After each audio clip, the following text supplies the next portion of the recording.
Hi hello welcome to my channel Revathi aari works. என்னோடய சேனலை மறக்காமல் சப்ஸ்கிரைப் பண்ணுங்கள். பக்கத்தில் இருக்க பெல் பட்டனை ப்ரெஸ் பண்ணுங்கள் ஃப்ரெண்ட்ஸ். அப்போ தான் நான் போடுற வீடியோஸ் உங்களுக்கு வரும். என்னோடய வீடியோஸை நீங்கள் தொடர்ந்து பார்க்கலாம். இப்போ நம்ம ஒரு ஆரி ஒர்க் ப்ளவுஸ் பார்த்துட்ருக்கோம். சாரியும் ப்ளவுஸும் சேம் ஒரே ப்ளூ கலர் தான், ராயல் ப்ளூவில் கொடுத்துருக்காங்க. இதுக்கு ஒரு மேக்கிங் வீடியோ தான் பண்ணுறேன். இந்த செட்டை எப்படி பண்ணலாம் அப்படின்றத உங்களுக்கு இப்போ எக்ஸ்பிளைன் பண்ண போகிறேன். அப்படியே போட போகிறேன். நீங்கள் இதை போடும்போது உங்களுக்கு யூஸாக இருக்கும் இந்த வீடியோ. இப்போ வந்து பார்த்திங்கன்னா first basic line double line chain கொடுத்துருக்கேன். அப்புறம் sugar bead, 4mm bead, again sugar bead, இந்த செட்டே இன்னொன்று கொடுத்துட்டு இதுதான் திக் பேசிக் லைனு. அதுக்கப்புறமா ஒரு லைன்ஸில் வந்து ஹெவி ஒர்க்கும், இன்னொரு லைனில் ஜரியில் செயின் ஸ்டிச்சும், இங்கே டாட் வச்சுருக்கிற இடத்துலலாம் வந்து பீட்ஸ் வரப்போகுது. இப்போ இந்த செட்டு மட்டும் நம்ம எப்படி பண்ணுறோம் அப்படின்றத பார்க்கலாம். இப்போது ஃபஸ்ட்டு 1.25 இன்ச்சுக்கு நான் கட் தான் நான் யூஸ் பண்ணியிருக்கேன். அதுக்கப்புறம் இந்த டிசைன் போட்டுட்டு ஸ்டோன் ஓட்டிட்டேன். ஃபஸ்ட்டு ஒரு செட்டு முடித்த பிறகு அதே ஸ்ட்ரெயிட் லைன் வச்சு எத்தனை இன்ச்சுக்கு வருது அப்படின்னு சொல்லிட்டு இன்ச்சு டேப் வச்சுட்டு அதுக்கப்புறமா இந்த ஸ்டோன்ஸை ஸ்டிக் பண்ணி வச்சுருக்கேன் பாருங்கள். இது வந்து கிளிப் ஸ்டோனு. கிளிப் ஸ்டோன் வந்து பார்த்திங்கன்னா B7000 க்ளூ வச்சு ஒட்டியிருக்கேன். அதில் தான் கொஞ்சம் நல்லா ஸ்ட்ராங்காக இருக்கும். ஒட்டிட்டு இப்போ ட்ரை ஆன பிறகு இப்போ அதில் நம்ம ஒர்க் பண்ண போகிறோம். இப்போ நான் கீழே வந்து தைக்க போகிறதில்ல. இந்த செட்டு முடிச்சுட்டு அதுக்கப்புறம் மீதி இருக்கிற கேப்புக்கு தான் கட் தான் நான் யூஸ் பண்ண போகிறேன். இப்போ ஃபஸ்ட்டு கிளிப் ஸ்டோனை சுகர் பீட் வச்சு எப்படி அவுட்லைன் பண்ணுறதுன்னு பார்க்கலாம்.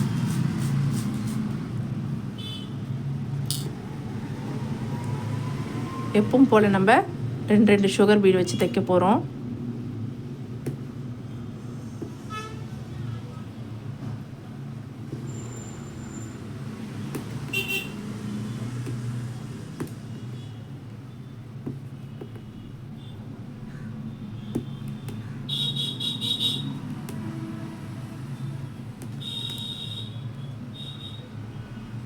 இது square shape clip stone white colour. அதை நம்ம டைமண்ட் மாதிரி ஒட்டியிருக்கோம். இப்போ இது முடிஞ்சிருச்சு. முடித்த பிறகு எண்ணாட் போட்டுட்டு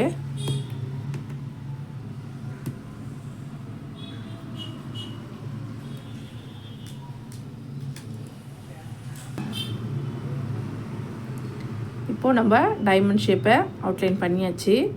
சைட்லேருந்து எடுக்கிறேன். ஃபஸ்ட்டு வந்து பார்த்திங்கன்னா லோட் பண்ணிக்கோங்க. எப்படி எடுக்கணுன்றதையும் சொல்கிறேன் நான். ஃபஸ்ட்டாக எதை விட போகிறோமோ அதை நம்ம லாஸ்ட்டாக எடுத்தால் தான் கரெக்டாக வரும். 3mm பீடு, ஒரு கட்தானா வந்து பார்த்திங்கன்னா கிளாஸ் பீடு எடுத்திருக்கேன். போய் எம்டியாக செயின் போட்டுட்டு அகெயின் பாருங்கள். இப்படி பண்ணும்போது நம்ம ஒவ்வொரு ஸ்டிச்சுக்கும் நாட் போடணும்னு அவசியம் இல்லை. அகெயின் பாருங்கள், நடுவில் வந்து கட்தானா ஒன்று, ஒரு 3mm பீடு. இப்போது பக்கத்தில் ஒரு குட்டி செயின் போட்டுக்கோங்க, அப்போ தான் கிராஸ் போகாது. அகெயின் இப்போது எம்டி செயின் போட்டதில் மறுபடியும் 3mm பீடும் கட்தானாவும் போடுறேன். அதுக்கப்புறம் அப்படியே இழுத்திங்கன்னா கிராஸ் வரும். அதுக்கு ஒரு குட்டி செயின் போட்டுட்டு எம்டியாக த்ரெட்டில் செயின் போட்டுட்டு அதுக்கப்புறம் 3mm பீடும் கட்தானாவும் விடுறேன். இப்போது கட்தானா ஒரு 3mm பீடு, திரும்பவும் எம்டி செயின், சைடில் வந்து செயின் போட்டுட்டு மறுபடியும் இப்போ லாஸ்ட்டு செட்டு மொத்தம் வந்து 3 செட்டு வருது. இப்போது முடிஞ்சிருச்சு பார்த்திங்கன்னா லாஸ்ட் ஒன்று. இப்போ இதை அப்படியே முடிச்சுட்டு இப்போ மீதி இருக்கிற இடத்துக்கு தான் நான் வந்து கட்தானா இந்த லைன் போட்ட மாதிரி நம்ம பண்ண போகிறோம். இந்த லைன் போட்ட மாதிரி இப்போ பண்ண போகிறோம். முடிச்சுட்டு அகெயின் அடுத்தது இங்கே மேலே இருக்கிற செட்டு இதை முடிச்சுட்டு அதுக்கப்புறம் இந்த செட்டையே மேலே ஸ்டோன் ஒட்டியிருக்கேன் பாருங்கள். இந்த செட்டையை முடிச்சுட்டு தான் நடுவில் கேப்புக்கு கட்தானா பீட் வைக்க போகிறேன். இப்போ இதை பார்த்த மாதிரியே தான் நம்ம மேலே தைக்க போகிறோம். ஒன்று விட்டு ஒன்று தான் பண்ண போகிறோம். இது ஜரி. இதை முடிச்சதுக்கப்புறம் நான் ஜரி போடும்போது எப்படி பண்ணுறேன் அப்படின்றத பார்க்கலாம். இந்த செட்டை எப்படி பண்ணுறதுன்னு நம்ம பார்த்தோம். இப்போ அடுத்தது லைன்ஸ் ஸ்டார்ட் பண்ணி போட்டுட்ருக்கேன். இதுக்கு பக்கத்தில் இந்த லைன்ஸில் நம்ம இப்போ ஒர்க் பண்ண போகிறோம். இது வந்து பார்த்திங்கன்னா 1.25 இன்ச்சு விட்டு ஒரு டாட் வச்சுருக்கேன் பாருங்கள். இப்போ நம்ம ஸ்டார்ட் பண்ணுற இடத்துலையே ஜரி எடுத்துட்டு ஜரி ஊசியில் நம்ம சுகர் பீடும் 4mm பீடும் நுழைக்க முடியாது, ஹோல்ஸ் சின்னதாக இருக்கும். அதனால் நம்ம மணி ஊசி எடுத்து அந்த செட்டை எடுத்து தைச்சிட்டு அதுக்கப்புறம் தான் ஜரி ஊசி யூஸ் பண்ண போகிறோம். இப்போ பாருங்கள், ஒரு சுகர் பீடு, ஒரு 4mm பீடு, அகெயின் ஒரு சுகர் பீடு. இதை எடுத்துட்டு இந்த ஜரிக்குள்ளே நம்ம விடுறோம். விட்டுட்டு அதுக்கப்புறம் திரும்பவும் ஜரி ஊசி எடுத்து தைக்கிறோம். மணி ஊசியில் நம்மளால் ஜரியை தைக்க முடியாது.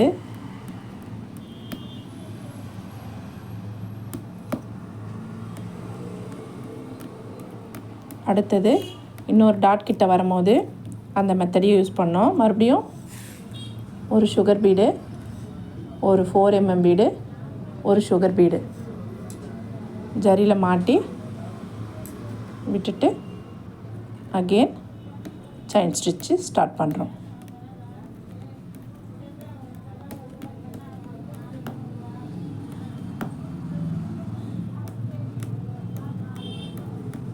இதே மாதிரி நம்ம அடுத்தடுத்த லைன்ஸை பண்ண போகிறோம். ஒன்று விட்டு ஒன்று நம்ம பண்ண போகிறோம். இந்த ஹெவி டிசைனை முடிச்சுட்டு பக்கத்தில் பண்ணியிருக்க பாருங்கள். 1.25 இன்ச்சு 1.25 இன்ச்சு அடுத்த பீடுக்கு கேப் வச்சுருக்கேன். இப்போ இதுலேயும் அதை தான் முடிக்க போகிறோம். இதுதான் ஸ்லீவ் பார்ட்டு. இது முடிச்சுட்டு ஆல்ரெடி பேக் நெக்கு ஃப்ரண்ட் நெக்கும் இன்னொரு ஸ்லீவும் முடிச்சுட்டேன். எல்லாத்தையும் சேர்த்து ப்ளவுஸோட அவுட்புட் எப்படி வந்திருக்குன்னு நம்ம பார்க்கலாம். இப்போ நம்ம பார்த்துட்ருக்கிறது பேக் நெக்கு.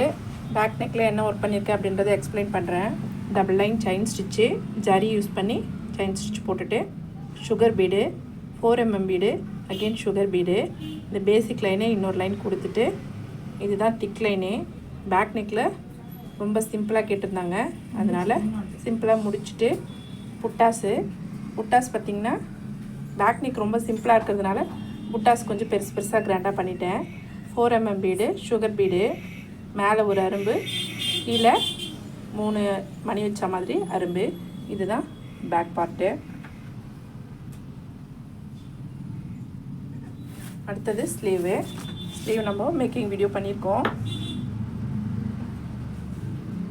இதுக்கு ஆப்போசிட்டில் இன்னொரு ஸ்லீவு.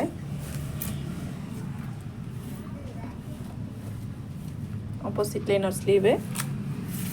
ஃப்ரண்ட் நெக்குக்கு புட்டாஸ் எப்பவுமே பண்ண மாட்டேன். இதில் ரொம்ப சிம்பிளாக இருக்கே, வெறும் பேசிக் மட்டும் தான் கொடுத்துருக்குமே அப்படின்னு சொல்லிட்டு 2 புட்டாஸ் மட்டும் பண்ணியிருக்கோம்.